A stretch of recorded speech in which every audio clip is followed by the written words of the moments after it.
Good morning, Jason here, Birchfield Family Farm. Got a beautiful fall morning here, September, out on the farm. Let's do a paddock move today and talk a little bit about our rotational grazing into and through the fall. All right, hungry hippos today. These guys are bawling. They are ready to move. Make the move from paddock 5 here into 6. Guys, yeah. We move this water and we'll get going, guys.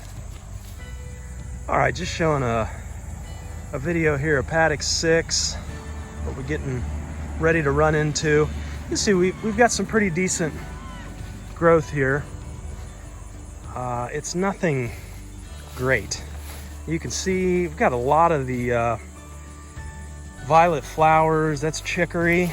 That's really coming on this time of year for whatever reason. That is a natural sheep implementic, which is interesting, but the cattle, I don't think really like it too well. Anyway, we're coming off paddock 5 here, and this is kind of obvious, but just realizing today, this has been 30 plus days, and we definitely don't, obviously we don't get the kind of growth here in September and in the fall here that we're gonna get in spring and even in midsummer. Just not a ton here. I think we're gonna struggle to get 3 days out of this, but we're gonna give it a shot. So what can we learn? What am I learning from this grazing into the fall and through the fall versus grazing in the spring? Obviously, like I was saying, we're just not going to get that regrowth this time of year as we would in the spring and even midsummer. So, how can I learn from that? What can we take away? I think, if we're doing rotational grazing in this way, utilizing paddocks, then I think we pay careful attention to our grazing in these times where the seasons are producing less forage, and manage to where we can get through those types of seasons with our number of paddocks and our days of rotation.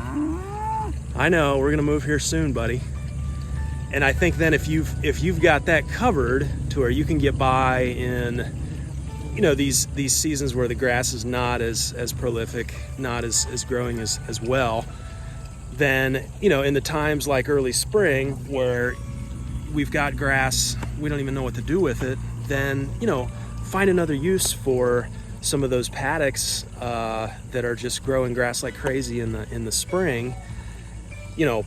Miniature kind of hay, or I did a video on silage, small scale silage. Do something with that grass. You're gonna have extra in the spring, but at least you're set up then to get through these times like in the fall when things start to wane and you're just not really ready to do hay.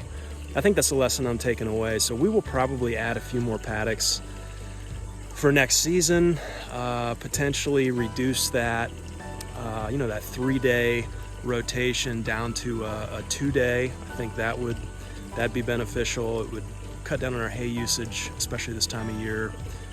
We're not feeding hay heavily, but I'm throwing a little bit out at the end of that day 2 through day 3. Yeah, they're hollering. We really don't have the forage in this rotation right now. So I think that's the takeaway for us: is plan according to those for grass-fed. Plan according to those seasons where your grass is not growing as well, and if you can get through that, then just find something extra to do with your grass in the spring. You guys ready? Ready to move? There's a little soil. All right. Making some dirt, Em? Yeah? You guys ready? Ready for new grass? Let's move. Come on. Come on, Em.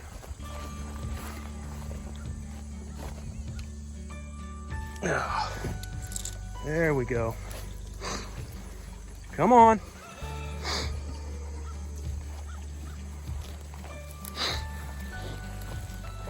Come on, Patrick. Come on in.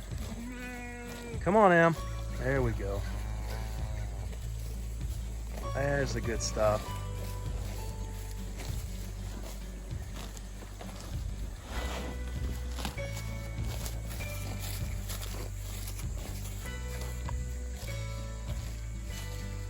Come on, sheeps.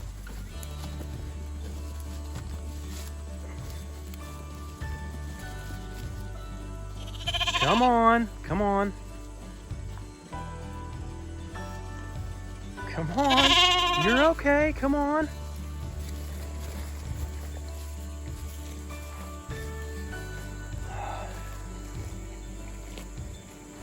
Nothing quite like that feeling of giving good stuff to your animals. Best stuff these animals can have is fresh grass.